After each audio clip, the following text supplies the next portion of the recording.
bendiga grandemente. Abrazos.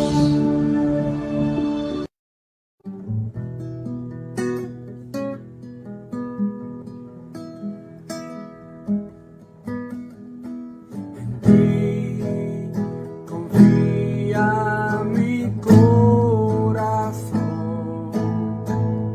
en ti reposa mi alma, mi ser descansa en ti, puedo ser feliz. En ti confía mi corazón, en ti reposa mi alma,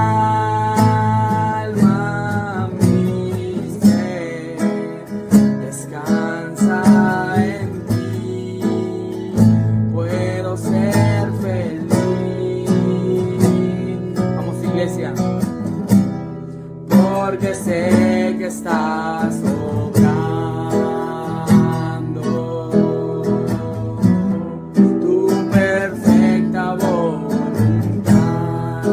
En mi vida estás obrando, en mi vida estás obrando tu perfecta voluntad. En ti, Señor, en ti confía mi corazón, en ti reposa mi alma, mi ser descansa en ti, puedo ser feliz. En ti confía mi corazón, en ti reposa mi alma, mi ser descansa en ti, puedo ser feliz, porque sé que estás obrando tu perfecta voluntad. En nuestras vidas estás obrando, Dios. En mi vida estás obrando tu perfecta voluntad, porque sé que estás obrando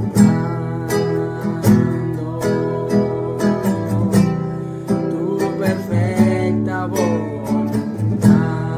Lo creemos, Señor, todo esto lo conoces. En mi vida estás obrando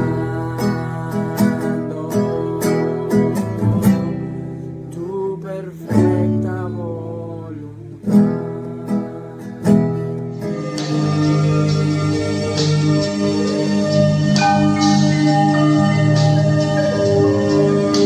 Yo sé que estás aquí. Siento tu caminar. Te mueves entre el pueblo,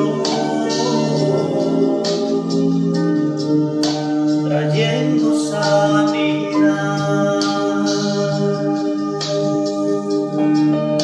Yo sé que estás aquí. Siento tu caminar. Te mueves entre el pueblo,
conocer.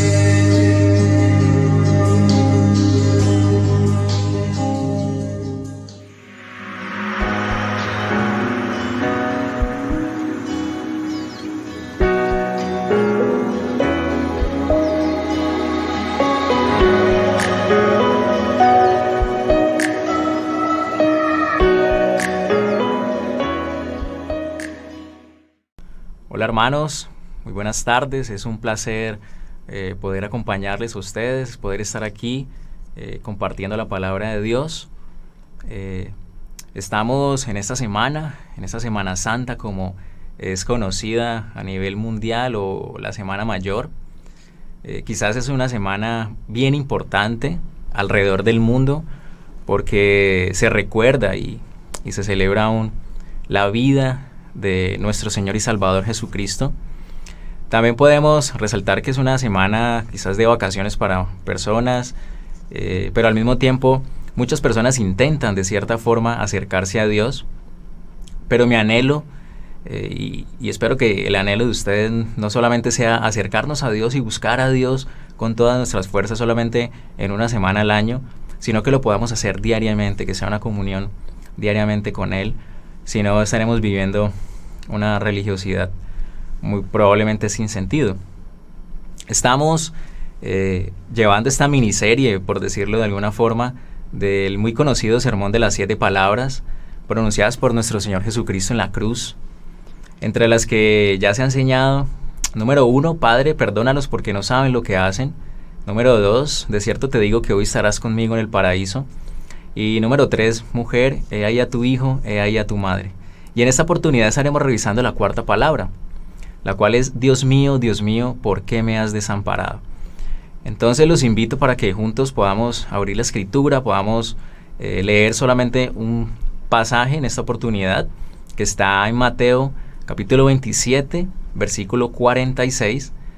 Entonces vamos a estar allí leyendo este versículo. Dice así: cerca de la hora 9, Jesús clamó a gran voz diciendo: Elí, Elí, lama sabactani. Esto es: Dios mío, ¿por qué me has desamparado? Entonces revisemos un poco qué estaba pasando antes de que Jesús pronunciara estas palabras. Es importante resaltar que es la única palabra que Jesús dice de las 7 que está en pregunta. Si podemos analizar las otras 6 preguntas, probablemente todas son afirmaciones, pero esta es la única que está en pregunta. Y es la única donde Jesús se dirige ya no a su Padre, sino que dice: Dios mío. Es importante que tengamos en cuenta eso. Entonces recordemos que desde la hora 3 o las 9 de la mañana, según nos dice el Evangelio de Marcos, Jesús había sido crucificado. El versículo 45 nos dice que desde la hora 6 o 12 del mediodía en el horario judío hubo tinieblas, hubo oscuridad. Había más o menos 3 horas, desde de las 12 del mediodía hasta las 3, donde la tierra, dice la Escritura, había estado en completa oscuridad. La noche anterior Jesús, si nos vamos un poco al contexto del capítulo anterior, Jesús había hecho una oración. Y Jesús le dice a su Padre: Padre, si quieres, pasa de mí esta copa, pero no se haga mi voluntad, sino la tuya. Es tal vez una oración muy conocida por nosotros, es una oración que quizás conocemos, no sabemos mucho. Y lo más interesante es que Jesús la repite 3 veces. Dice que Lucas, cuando Jesús pronuncia esta oración, dice el Evangelio de Lucas que Dios envió, su Padre le contestó esta oración y le envió un ángel para fortalecerle. También dice el Evangelio que estaba en un momento de agonía. Su oración se hacía más intensa. La hace 3 veces. Es importante entender la intensidad con que Jesús hace esta oración. Incluso Lucas nos dice que su sudor era como grandes gotas de agua. Podemos ver la angustia de Jesús. Dice que su alma estaba muy triste. Jesús sabía que él iba a esperar unas horas más adelante. Quizás alguno de nosotros, queridos hermanos, nos hemos sentido olvidados, abandonados, dejados, ¿sí? Pero el Hijo de Dios se sintió en ese momento de esa manera. En el momento de su arresto, dice la Escritura, todos sus discípulos, todos, sus amigos, los que habían caminado con él desde el principio de su ministerio, habían huido y lo dejaron completamente solo. Más adelante, Jesús es llevado al sumo sacerdote, a los escribas, a los ancianos, y estos pronunciaron testimonios falsos en su contra. Fue acusado de blasfemia, fue escupido, fue golpeado, fue negado, traicionado, fue interrogado por hombres impíos que no conocían a Dios, condenado, azotado, fue burlado y finalmente fue crucificado. Podemos ver en qué condiciones llegó Jesús hasta ese momento. Llevaba casi 6 horas en la cruz. Se dice que algunas personas cuando eran crucificadas duraban hasta varios días. Duraban varios días en la cruz, pero nuestro Señor Jesucristo estuvo solamente 6 horas en la cruz, después de una noche de gran sufrimiento, de ser sometido a un castigo extremo, muy severo. Podríamos pensar que quizás el tiempo que pasó Jesús en la cruz fue proporcional a su castigo previo. Entonces ese es el contexto en el cual Jesús está pronunciando este clamor, este gran clamor a Dios. Entonces volvamos al texto. Dice que como a las 3 de la tarde, según señala Mateo, lo voy a leer en la versión NBI, como a las 3 de la tarde Jesús gritó con gran fuerza, Elí, Elí, lama sabactani, que significa Dios mío, ¿por qué me has abandonado? Entonces Mateo nos ubica, queridos hermanos, en una hora exacta, a las 3 de la tarde, como a las 3 de la tarde dice, y en ese momento se escucha un clamor. No es cualquier clamor, es un grito como lo dice esta versión. La palabra clamó quiere decir un grito intenso, como cuando se pide ayuda, ¿sí? Tenía una intensidad. Dice la Escritura en el versículo 47 que los que estaban aún abajo, allí al lado de la cruz, lo podían escuchar. Era un clamor de angustia, era un clamor bastante fuerte, con intensidad. Si pudiéramos pensar, hermanos, quizás una persona que sufre un accidente y está allí atrapado y no puede salir, y está allí gritando y clamando, auxilio, auxilio, alguien que pueda ayudarme, que pueda auxiliarme, tal vez pudiéramos asemejarlo a lo que Jesús estaba allí pasando, en un momento bien difícil. Es importante resaltar, hermanos, que el clamor de Jesús en la cruz fue hecho en arameo, ¿sí? Mateo y Marcos nos muestran, era el lenguaje comúnmente usado por los judíos de aquel momento. De esa misma manera, Mateo nos da la traducción de esa frase que Jesús pronuncia en arameo es Dios mío, ¿por qué me has desamparado? Y pudiéramos pensar que esas palabras nos recuerda el Salmo 22.1. Quizás algunos de ustedes lo puedan recordar. Y el rey David en aquella oportunidad escribía, Dios mío, ¿por qué me has desamparado? ¿Por qué estás tan lejos de mi salvación y de las palabras de mi clamor? Las palabras del salmista eran muy parecidas, eran muy similares a las del Señor Jesús. Y quizás si nos podíamos detener a leer ese salmo, versículo por versículo, hay muchos pasajes que describen un momento de angustia que pasó el rey David. Podríamos decirlo que es una anticipación profética a los padecimientos que Cristo iba a enfrentar en la cruz. Más que meramente, como han dicho algunos, una mera recitación de este salmo. Era verdaderamente los padecimientos de Cristo en la cruz del Calvario. Pero al mismo tiempo este salmo, bien especial, bien maravilloso, termina con una plena confianza en adoración y alabanza hacia Dios, el cual escucha la oración del salmista. A mí me surgían unas preguntas.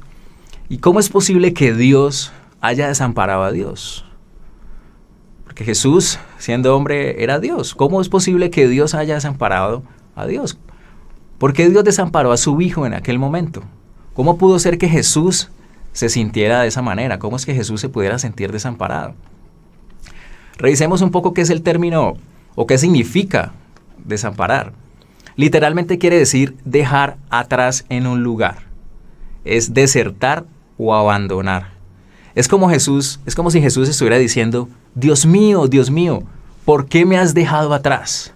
¿O por qué me has abandonado? Pensemos en el padre de un niño de más o menos unos 3 o 4 años, que va caminando en la calle y por un momento su papá se adelanta y lo deja atrás. ¿Cuál es la reacción normal de un niño? Un grito, ¿sí? un llanto, algo que llame la atención de su papá para que se detenga, se voltee y le preste atención. Tal vez los que son padres tienen muy claro esto.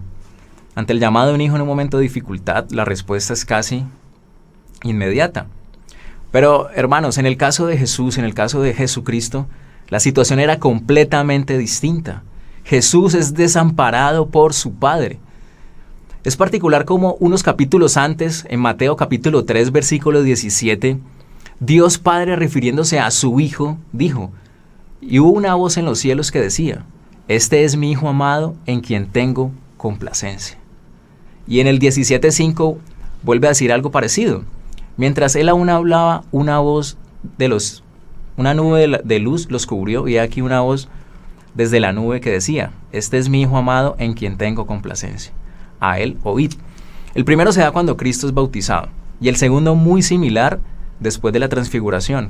Dios Padre se complacía de su Hijo. Una relación perfecta entre dos personas, o entre las dos personas de la Trinidad. Es interesante mencionar que esta expresión, cuando Jesús le dice Dios mío, es la única vez donde Jesús se dirige a Dios no como Padre, sino de esa manera. En vez de eso, su clamor, ¿cuál fue? Dios mío, Dios mío. Era algo repetitivo, era algo que no se podía decir solamente una sola vez. La razón de esto nos la enseña el profeta Habacuc, en el capítulo 1, versículo 13, cuando dice que Dios es muy limpio de ojos para ver el mal. Ahora, ¿qué pasaba con Jesús en la cruz? ¿Qué estaba haciendo Jesús en la cruz? Para que su Padre lo dejara atrás, como literalmente significa esta palabra desamparar. Jesús, el cual no conoció pecado, como dice Pablo en 2 Corintios, lo hizo por nosotros pecado, para que fuésemos hechos justicia de Dios en Él. El inocente, como dice Pedro, en el cual no hubo engaño en su boca. Allí estaba Jesús en la cruz, cargando con los pecados de los culpables, con tus pecados y los míos. Si en verdad tú has creído en Jesús como tu Señor y Salvador, llevando los pecados de los impíos, de los transgresores, para que tú y yo, querido hermano, pudiéramos ser declarados inocentes o justos delante de Dios. El profeta Isaías en 53:6 dice: todos nosotros nos descarriamos como ovejas, cada cual se apartó por su camino, mas Jehová cargó en él el pecado de todos nosotros. Amados, cuando estábamos perdidos, muertos en nuestros delitos y pecados, como dice Efesios capítulo 2, haciendo la voluntad de la carne, nuestro pecado fue puesto sobre Jesús, fue puesto sobre su hombro, si pudiéramos decirlo. Fue hecho pecado literalmente. Ese Padre que anteriormente en el 3 y en el 17 de Mateo se complacía en su Hijo, ahora el Hijo clama a su Padre, pero en ese momento no tiene absolutamente ninguna respuesta por parte de Él. Podríamos decir que es la primera vez que esa relación perfecta entre el Padre y el Hijo que existía desde la eternidad ha sido interrumpida. ¿Cómo es posible que esto pueda pasar? Pero el Dios 3 veces santo, justo, no responde a su Hijo y le ha dado la espalda. Pensemos en un caso de urgencia donde tú tengas que hacer una llamada con urgencia y tú insistes en llamar a esa persona que necesitas, pero no hay respuesta alguna. ¿Cómo te sentirías? ¿Cómo te sentirías en ese momento?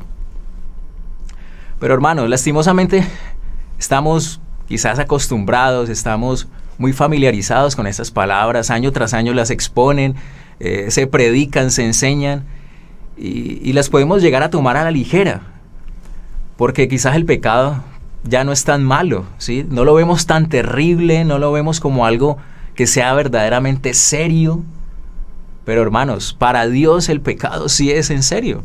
Sí era en serio a tal punto de entregar a su Hijo, a su único Hijo, para que fuera clavado en la cruz, para que tú y yo no recibiéramos el pago que merecíamos a causa de nuestras maldades. No tomemos a la ligera el pecado, hermanos. ¿Puedes ver que estas palabras son más serias de las que tú y yo podamos pensar? ¿Sí? Algo que decía un predicador que me gustó mucho, él decía: Cristo no estaba proporcionando simplemente un ejemplo para nosotros seguir. Él no era un simple mártir, una víctima de la maldad de los hombres que lo crucificaron. Él no estaba simplemente haciendo una exhibición pública para que la gente vea lo terrible del pecado. Dios estaba castigando a su propio Hijo como si hubiera cometido toda obra perversa realizada por cada pecador que iba a creer. Y lo hizo para que pudiera perdonar y tratar a sus redimidos como si hubieran vivido una vida perfecta. Hermanos, la ira santa de Dios fue derramada sobre Jesús.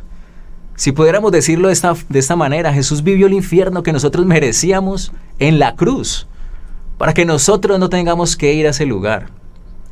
Ahora podemos ver por qué era necesario que Cristo fuera abandonado. Como dice Primera de Juan, Él es la propiciación por nuestros pecados. En otras palabras, Jesús aplacó la ira de Dios por su sacrificio en la cruz del Calvario, por amor a nosotros, por amor a ti, por amor a mí, voluntariamente. Si hay algo más glorioso que eso, si hay algo más que nos podamos gozar, alegrar, que podamos ahora en esta semana poder escuchar, creo que no hay algo más especial que tú y yo podamos escuchar y que podamos verdaderamente creer y recordar todos los días, hermanos. Quiero cerrar con esto, hermanos. Toda la copa de la ira de Dios recayó sobre su Hijo, sobre sus hombros, para no tener que ser derramada sobre nosotros. Dios Padre desamparó, dejó atrás a su Hijo, literalmente, para no tener que abandonarte a ti y a mí. Dichas palabras, hermanos, cobran un valor cuando entendemos el peso que conlleva el abandono de Cristo en la cruz. No tomemos el pecado a la ligera, hermanos, como algo que tal vez no tiene importancia, relevancia. Recordemos todos los días, si es posible, el alto precio que pagó Jesús en la cruz. Busquemos, anhelemos la santidad. Esto nos debe llevar también a adorar a Dios profundamente, con una actitud de humildad, con un corazón agradecido por su amor, por su gran misericordia, por su gracia, expresada en la persona de Jesús. Hermanos, cuando éramos sus enemigos, no nos trató como nosotros merecíamos. Ahora que somos sus hijos, podemos ir delante de Dios confiando que Él nos escucha y nos responderá conforme a su voluntad. Esa era la confianza que tenía David en el Salmo 22. Hermanos, Dios es fiel y quizás a veces pareciera que como que no hay alguna respuesta, pero sigamos confiando, sigamos clamando, sigamos orando a Él. Romanos 8, 31 al 39 nos dice que nada nos podrá separar del amor de Dios que es en Cristo Jesús. Nada en esta vida, hermanos, ni aflicciones, ni hambres, ni desnudez, ni persecuciones, ni el COVID podrá hacerlo, ni la muerte aún misma, porque ya Cristo murió y resucitó por nosotros. Esto es algo glorioso, es algo maravilloso. Y déjame cerrar con una pregunta. Me gustaría que pudieras reflexionar no solamente esta semana, sino todos los días y aún decirle a Dios en oración. ¿Por qué abandonaste a tu Hijo y no a mí? ¿Por qué abandonaste a tu Hijo y no me abandonaste a mí? Espero que podamos seguir alabando y glorificando a Dios por todo lo que hizo en la cruz del Calvario y por no tratarnos como merecíamos, hermanos, sino verdaderamente como no lo merecíamos. Es algo que podamos reflexionar y meditar durante este tiempo. Ha sido un placer, es un privilegio poder compartir la palabra de Dios con ustedes y espero que esta palabra pueda estar en sus mentes y en sus corazones. Les saludo, les bendigo y hasta luego. Que estén muy bien.